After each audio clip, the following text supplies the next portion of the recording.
అలాగే కొంతమందికి రాహుకేతు దోషాలు, రాహుకేతు శాపాలు చాలా ఎక్కువగా ఉంటాయి.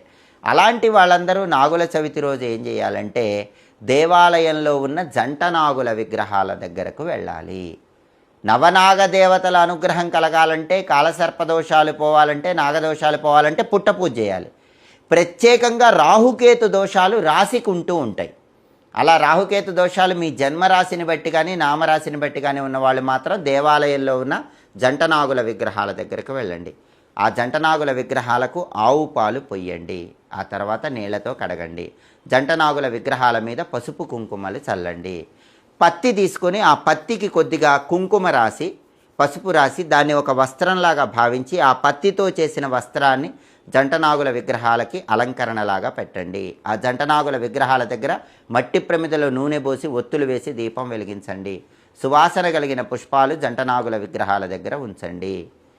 ఇలా చేసి జంటనాగుల విగ్రహాల తోకల దగ్గర జిల్లేడాకులో బెల్లం ముక్క నైవేద్యం పెట్టండి. దీనివల్ల మీ రాశి పరంగా ఉన్నటువంటి రాహుకేతు దోషాలన్నీ తొలగిపోతాయి. కాబట్టి కార్తీక మాసంలో వచ్చే నాగుల చవితి చాలా శక్తివంతమైన రోజు.